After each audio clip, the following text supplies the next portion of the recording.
자, 이번 달 우리 암송 구절 외워보겠습니다. 시작. 또 그들의 죄와 그들의 불법을 내가 기억지 아니하게 하셨으니 그것을 사하시는즉 죄를 제사를 드리시는구나. 다시요. 시작. 또 그들의 죄와 그들의 불법을 내가 기억지 아니하게 하셨으니 그것들을 사하셨는즉 다시 죄를 하여 제사를 드리시는구나. 시작. 또 그들의 죄와 그들의 불법을 내가 기억하지 아니하게 하셨으니 이것들을 사하셨는데 다시 죄를 위하여 받을 것이니라. 또 그들의 죄와 그들의 불법을 내가 기억하지 아니하려 하셨으니 이것들을 사하셨는즉 다시 죄를 위하여 제사 드릴 것이. 자, 오늘은요 우리 사도행전 2장 14절로 들어갑니다. 지난주에 우리 2장에 들어가서 오순절 성령 강림에 대한 내용을 우리가 봤습니다. 오순절 성령 강림을 통해서 진짜 환상적입니다. 막 혀가 불의 혀같이 막 움직이고 바람처럼 임하는 그 내용은 환상적으로 임하는 모습을 우리가 지켜봤거든요. 대단한 내용을 오순절 사건을 우리가 지켜봤습니다. 굉장한 사건입니다. 이 오순절에 성령이 강림함으로 방언이 터졌는데 이 방언은 하나님이 주신 방언이고 또 어떤 종류의 방언인가 각 나라의 언어였고요. 또 내용은 바로 베드로의 설교였습니다. 큰 일을 이야기하는 것을 듣는다 그랬거든요. 그 큰 일이 뭔가 바로 베드로의 설교요 복음입니다. 그런 의미에서 오늘 베드로의 설교가 굉장히 중요해요. 왜냐하면 성령이 임할 때 이런 베드로의 설교와 같은 복음이 전해지는 그런 내용이니까 얼마나 중요합니까?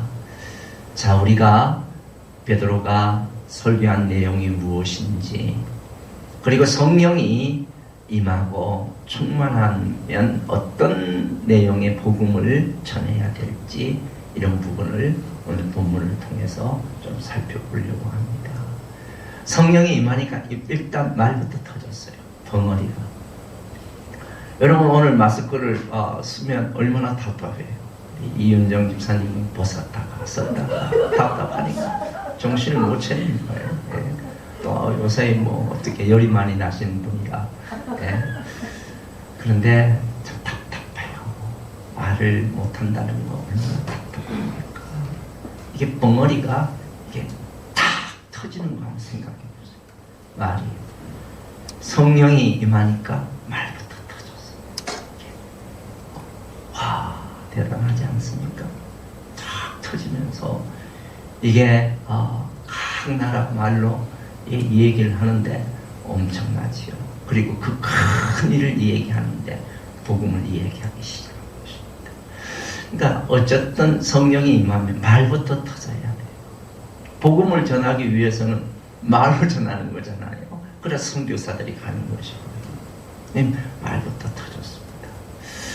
자, 그런데 이렇게 오순절 날에 말이 터지면서 굉장한 환상적인 일들이 벌어지니까 사람들이 보니까 미쳤다는 거예요. 세술에 취했다는 거예요. 쉽게 말하면요. 그런데 이 얘기를 베드로는 한 방에 날려버립니다. 어떤 얘기를 하는가? 때가 제3시다. 우리 성경에 나오는 시간 플러스 6시간 하면 그냥 한국 시간 나오지 9시. 여러분 관습상 유대인들은요 오전에 술에 취할 수가 없습니다. 이것은 비방입니다. 여러분 우리 예수 믿는 사람들 많이 비방하고 이런 것들을 봤지요. 여러분 책 잡히지 마세요. 여러분 여기에 이 사람들을 착잡히지 않았습니다. 우리가 잘못해서 요거도 먹는 건 당연한 거예요. 그거 갖고 핍박이라 그러고 비방이라 얘기하지 마세요. 상이 없어요. 그러나 내가 잘못한 일도 없고 여기 여러분 잘못한 일이 있습니까? 이들이요.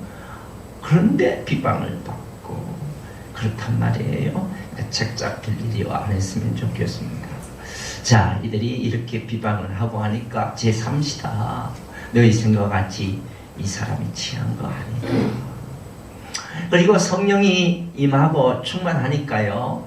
먼저 이루어지는 것이 뭔가 하면요. 말씀의 지배를 받게 됩니다. 말씀에 엄청난 지배를 받게 되죠. 이런 것 선지자 요엘을 통하여 말씀하신 것이니 일렸으되 그러면서 요엘 선지자의 말씀을요 다 빼도록요 인용을 하는데 기가 막힌 얘기를 합니다. 하나님이 말씀하시기를 말세 내가 내 영을 모든 육체에 부어주리니 너희의 자녀들은 예언할 것이요 너희의 젊은이들은 환상을 보고 너희의 늙은이들은 꿈을 꾸리라. 그때 내가 내 영을 내 남종과 여종들에게 부어주리니 그들이 예언할 것이다. 와, 여러분, 베드로가 성경만큼 몰라요.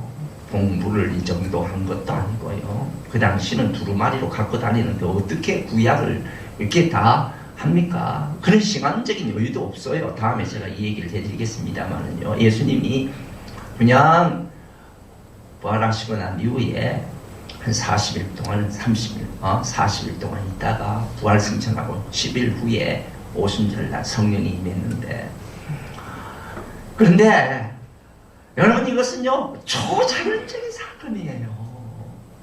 지금도 이런 일이 일어나면 성경 공부할 필요가 뭐 있어요? 공부 뭐 할 필요가 있어요? 내일 시험이다 그러면 주여 지혜도 주옵시고 하나님 시험 잘 치게 하옵시고 공부를 못했는데 시험 잘 치게 하옵시고 이런 기도 드려도 될 거예요. 근데 여러분 그런 기도는 안 드렸으면 좋겠어요. 지금은요 그런 부분들보다는요 이렇게 기도하는 게 나아요. 하나님 아는 것만큼 그 먼저 쓰게 하시고 아는 것만큼 실력을 발휘할 수 있는 지혜를 주옵소서. 이게 바른 기도라고 저는 봅니다. 공부 안 했는데 잘 치라 그러면 컨닝할 수 있는 지혜를 달라는 거 아니겠어요? 어떻게 공부 안 했는데 시험 잘 친다? 나는 이해가 안 가. 저는 그런 초자연적인 역사를요 하나님은 물론 베풀 수 있다고 보지만 지금은요 자연 법칙을 거슬리지 않습니다. 여러분 아파트 10층에서 뛰어내리면 거기 죽어요. 사는 것을 기적이라고 그러죠. 가끔 사는 사람이 있는데 나뭇가지에 몰렸다든가. 여러분 130km로요 자동차가 부딪히면 다 죽어요. 혹시 사는 사람이 있어요? 이걸 기적이라고 그래요. 예? 죽어요. 지금 신종 코로나 바이러스 여러분 예수 믿는 사람도 걸립니까? 걸려요. 그래서 마스크 쓰는 거예요. 여러분 이런 거 신앙 좋은데도요 신앙 좋은 사람은 안 걸린다 이러면요 자연 법칙이요 이렇게 깨지면요 이 질서가 깨져버려요. 질서가 깨져버립니다. 그래서 우리가 예수 믿는 사람도 하는 거예요. 하는 겁니다. 예? 그런데 여기에 나오는 내용은 초자연적인 현상이에요. 이거는요 성령이 충만하면 지금이야 좋은 지도자 밑에서 성경 공부해야 우리가 바로 말씀도 암송하잖아요. 우리가 암송하지도 않고 말씀이 톡톡 적용도 되고 그렇게 사용할 수 있습니까? 할 수 없잖아요. 예? 예수님이 그 40일 동안에 금식하시고 성령에 이끌려가고는 마귀 시험 받을 때 신명기 말씀을 쫙 인용하잖아요. 베드로 보세요. 예? 구약을 완전히 통달한 사람처럼요. 예? 요엘 그 내용을 말씀을요 막 인용해요. 와 기가 막혀요. 기가 막혀요. 예? 보세요. 요엘 2장 28절에 그 후에 내가 내 영을 만민에게 부어주리니 너희 자녀들이 장래일을 말할 것이며 너희 늙은이는 꿈을 꾸며 너희 젊은이들은 이상을 볼 것이다. 그 위에 내가 내 영을 만민에게 줄 것인데 너희 자녀들은 장래일을 말할 것이며 너희 늙은이는 꿈을 꾸고 너희 젊은이들은 이상을 볼 것이다. 이 말씀은요, 부활에 대한 내용도 한 가지거든요. 시편에요, 부활에 대한 내용도 막 구약을 막 완전히 통달한 사람처럼요, 부활에 대한 내용도 시편에 다 이렇게 제시해요.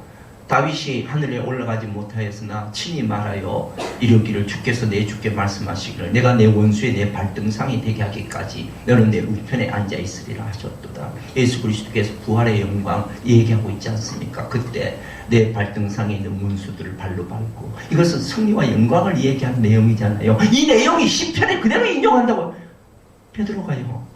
시편에 어디에요? 시편 16편 8절에 내가 여호와를 항상 내 앞에 모시며 그가 나의 오른쪽에 계심으로 내가 흔들리지 아니하리로다. 여호와께서 내 주께 말씀하시기를 내가 내 원수들로 내 발판이 되게 하기까지 너는 내 오른편에 앉아 있으라 하셨도다.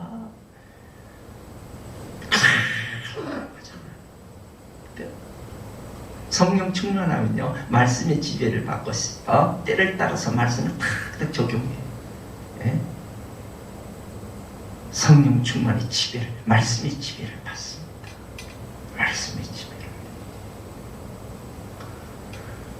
자, 그런 가운데 이 성령이 임할 때 각자 믿는 사람에게 이 성령이 임했는데, 이 성령이 임하면서 이걸 베드로는요, 특별히 오늘 본문에 말세로 얘기를 해요. 말세에 대한 부분, 요엘 선지자는 후에 이렇게 나오는데 그것을요 해석을 해요. 자, 오늘 본문의 내용 한번 볼까요? 하나님의 말씀하신 말세에, 요엘 선지자는 그 후에 이렇게 나오는데 내 영을 모든 육체에 부어줄 것인데 너희 자녀들은 예언할 것이요 너희 젊은이들은 환상을 보고 늙은이들은 꿈을 꿀 것이다 그랬거든요. 이 말세하고 연관을 시켜요. 예?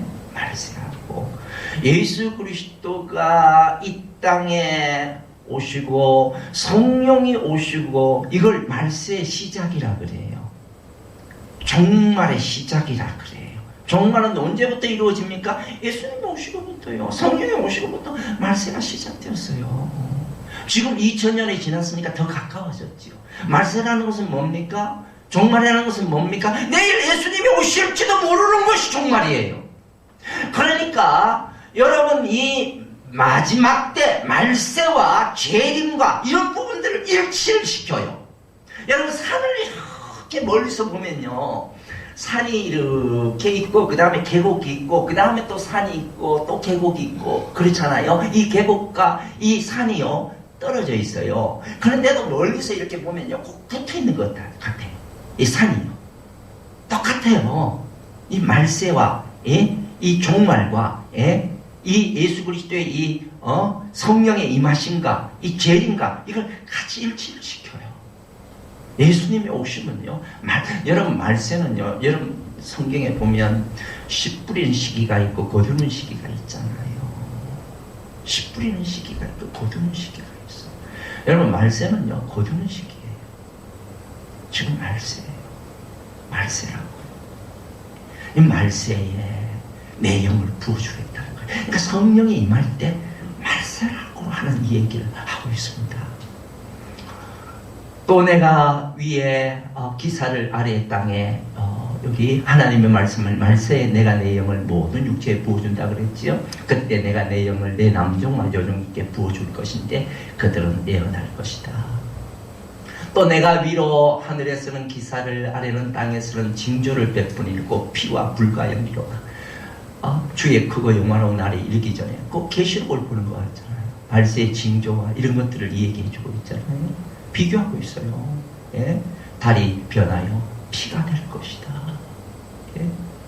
이 재림에 대한 부분도 여기 얘기합니다. 주의 크고 영화로운 날이 이르기 전에 해가 변하여 어두워지고 달이 변하여 피가 될 것이다. 예?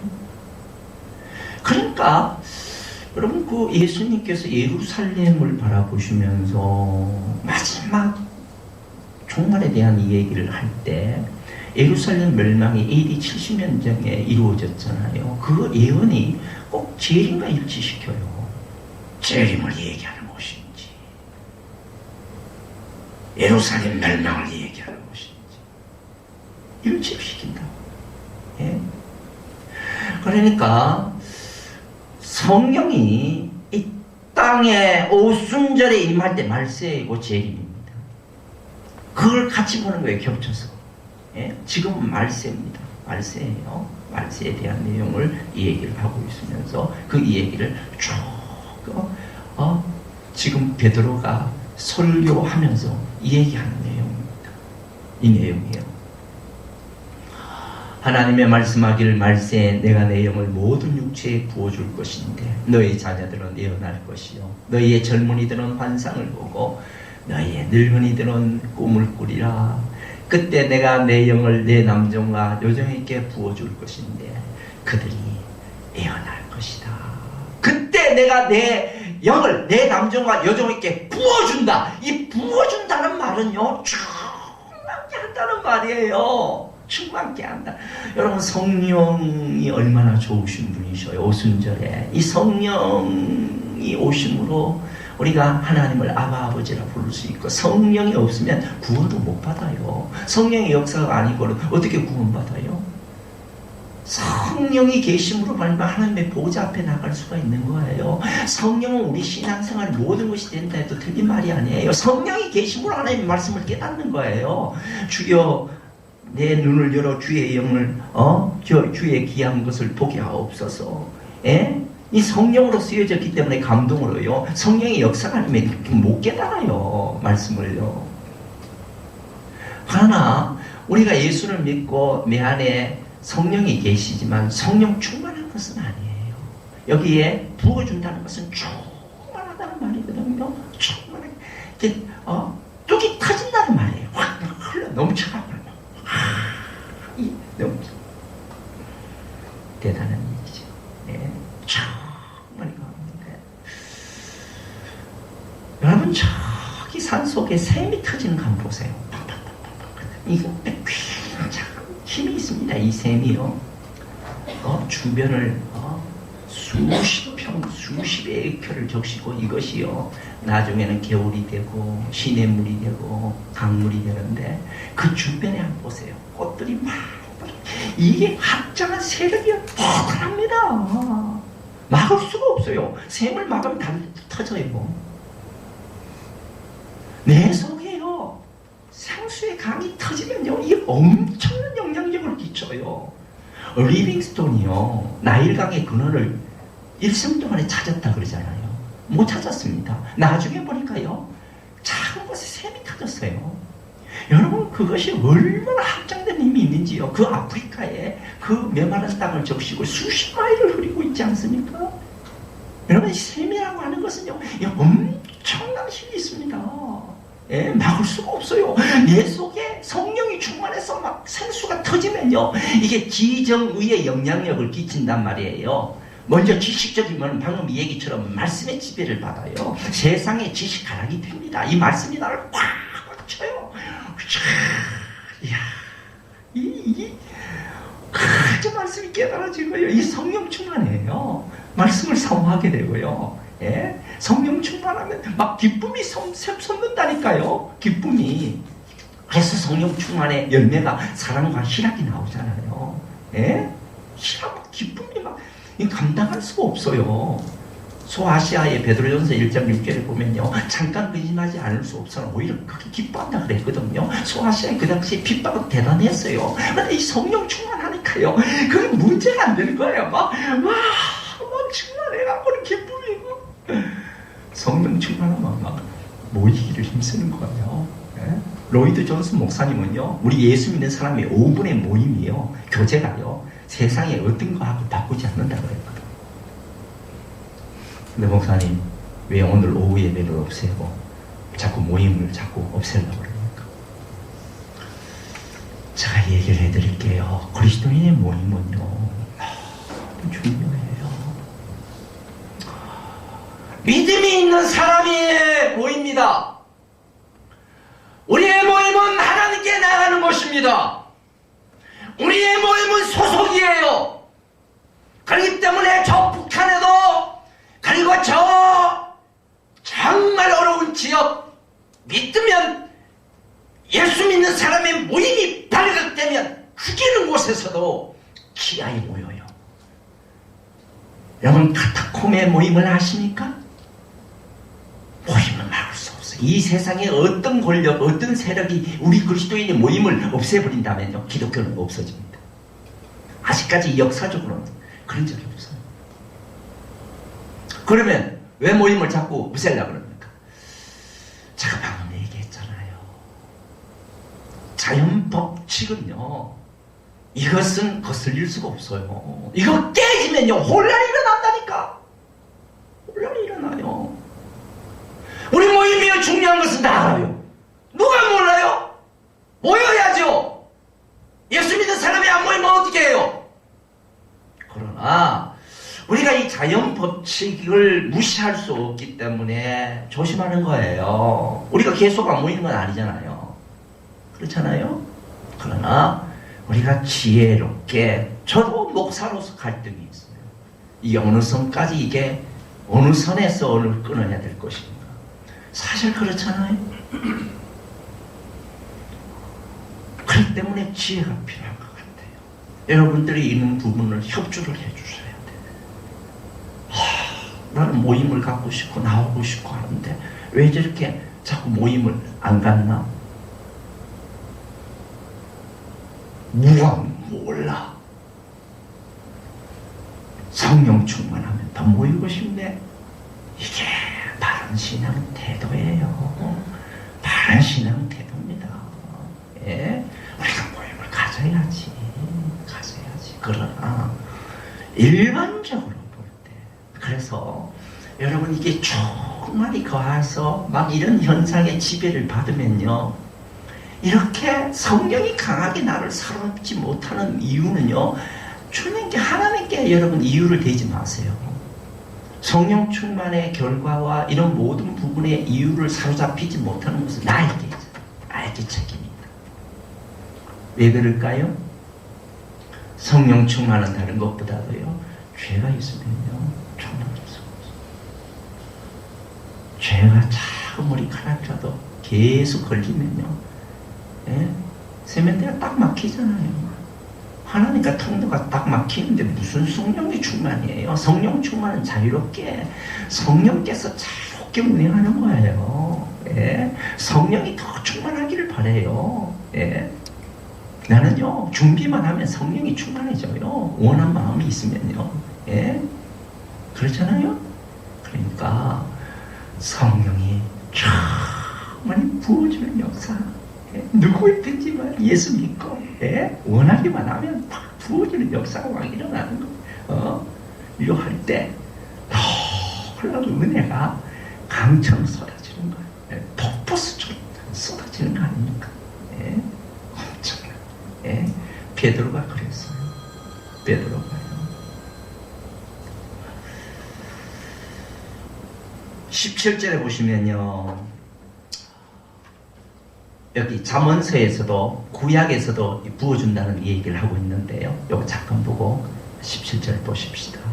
나의 책망을 듣고 돌이키라. 보라, 내가 나의 영을 너에게 부어준다 그랬거든요. 마침내 위에서부터 영을 우리에게 부어준다 그랬거든요. 부어주셔.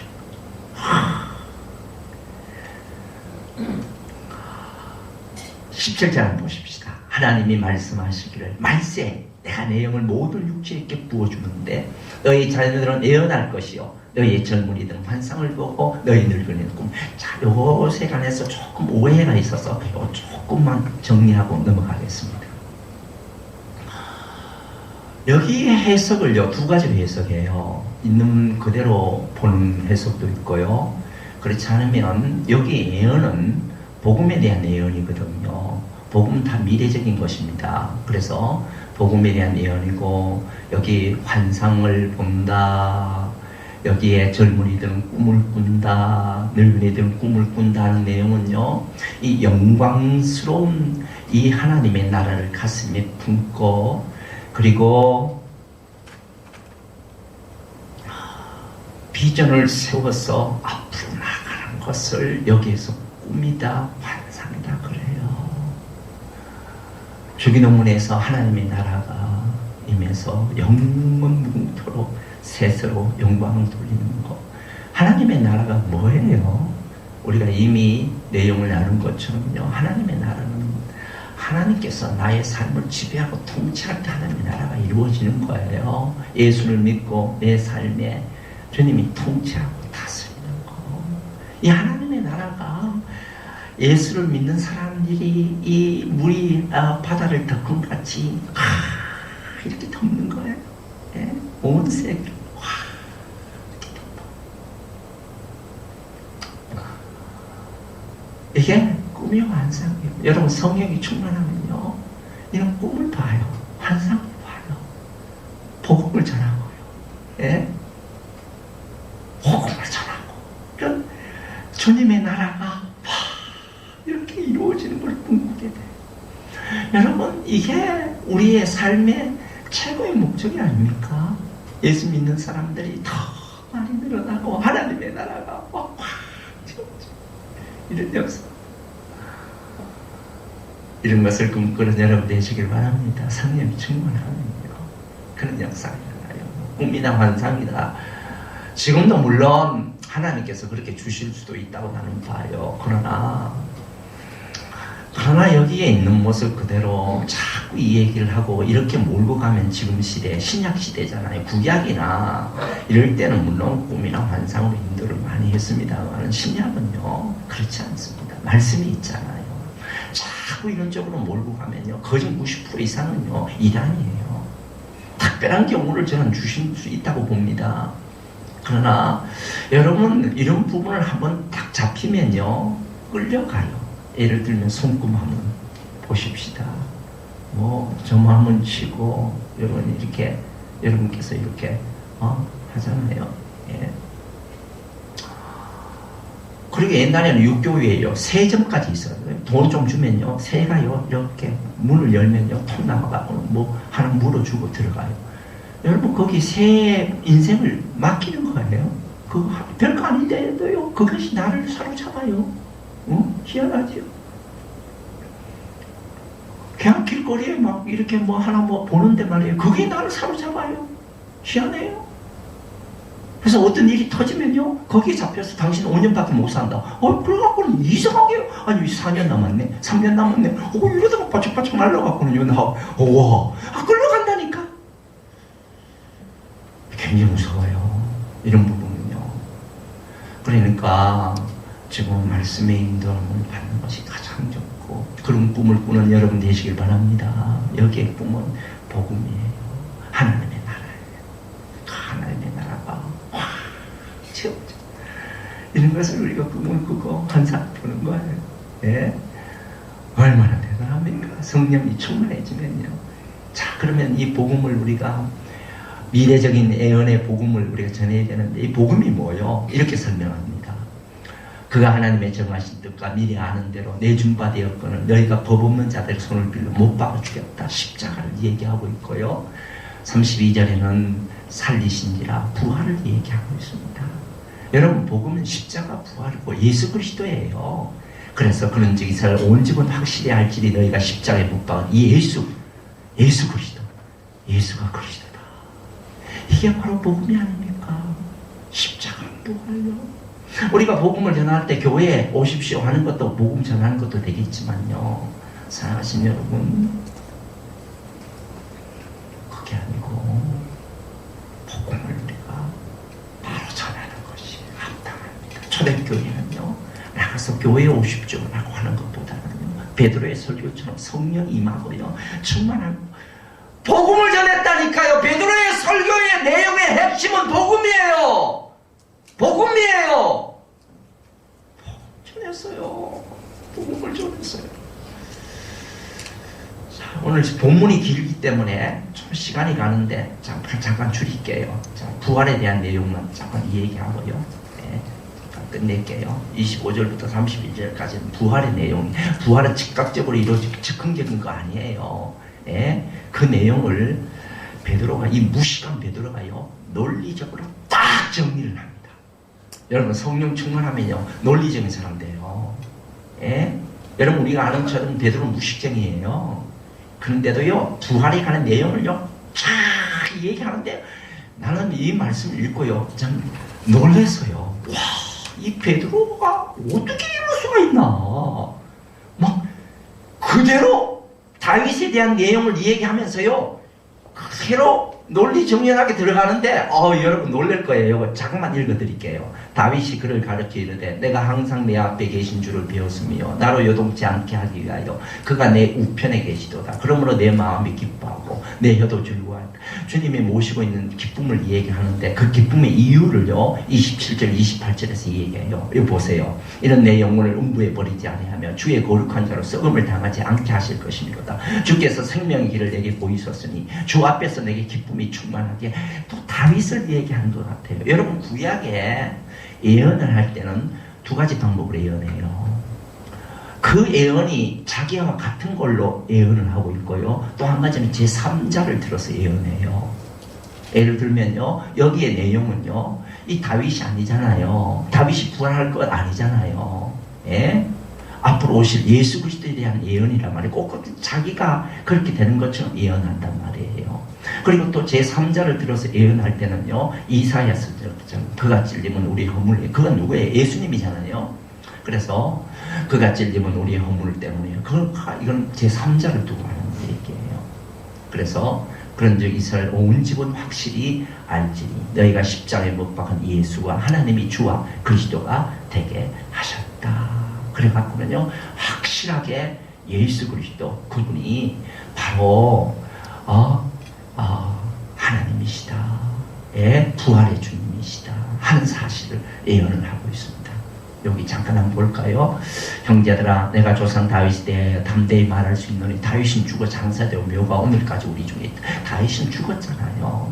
그런데 그런 선지자라 누구를 얘기하고 있습니까? 여기에 그런 선지자라 다윗을 얘기하고 있습니다. 다윗은 앞으로 미래에 예언할 선지자잖아요. 하나님이 미리 맹세하사 자손 중에 한 사람 다윗의 혈통에서 누가 나왔습니까? 예수 그리스도. 그 위에 앉게 하시는 왕이잖아요. 왕으로 오셨잖아요. 그리고 그 장수의 혈통으로 오셨. 이사의 혈통에 온 게 아니고요. 왕의 혈통에서 자기 자손의 혈통에서 왔기 때문에 같이 일치시켜요. 자기가 꼭 부활하는 것처럼 예수 그리스도를 두고 그렇게 예언하고 있다니까요.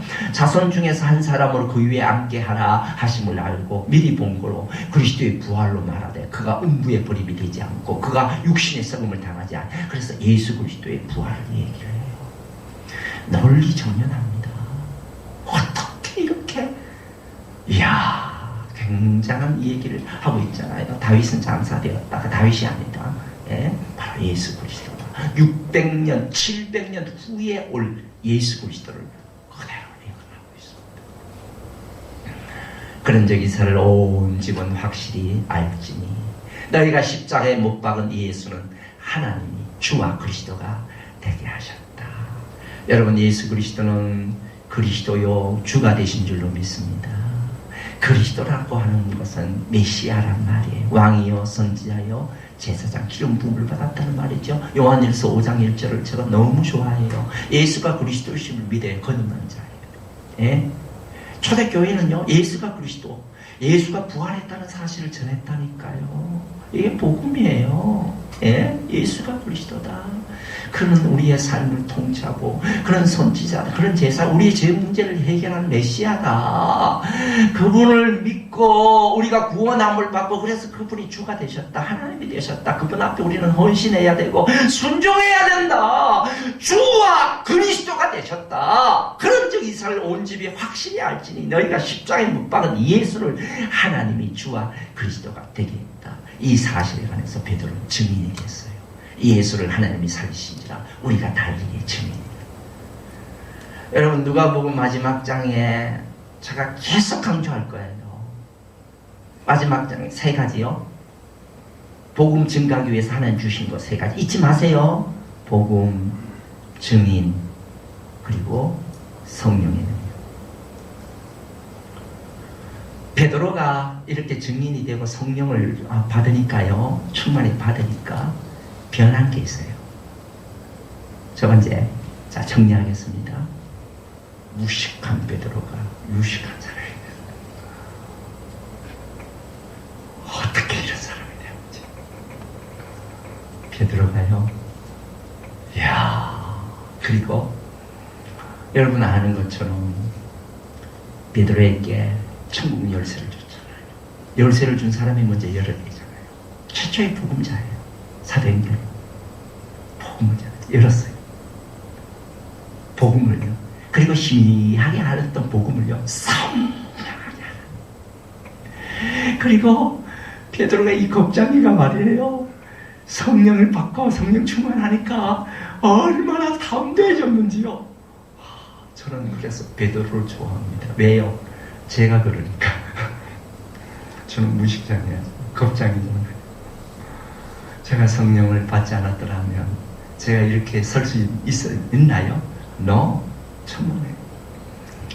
제 머리는 돌대가리입니다. 야, 이런 논리가 나올 수 있나? 설교하면서 나올 수 있나요? 없어요. 설교 준비하면요, 말씀이 턱턱 많이 붙어요. 생각나요. 성령이 하시는 거예요. 저는 너무 좋아요. 왜? 예수 믿고 성령 받고 성령 충만 받고 저는 복음이 선명하게 들어왔어요. 여러분 이런 은혜가 우리에게 있길 바랍니다. 그리고 이것을요 나가서 전하는 거예요. 나는 얼마나 놀라운 은혜가 우리에게 임합니까? 이 놀라운 사도행전의 역사입니다. 예. 우리 코로나 바이러스가 우리 전도를 못 막을 거예요. 지혜롭게 하십시다. 가서 지금은 그렇잖아요. 사람이 접근하기. 일때는요 전도 대상자를 정해놓고 기도하는 거예요. 기도하는 거예요. 예. 먼저 기도가 선행돼야 되잖아요. 예.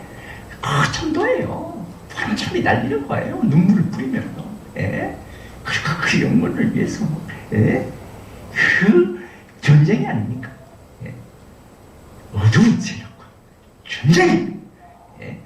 이런 가운데 성령이 임하고 충만하면요 역사가 일어나는 거예요. 이런 은혜가 우리에게 있기를 주의 이름으로 축원합니다. 기도하겠습니다.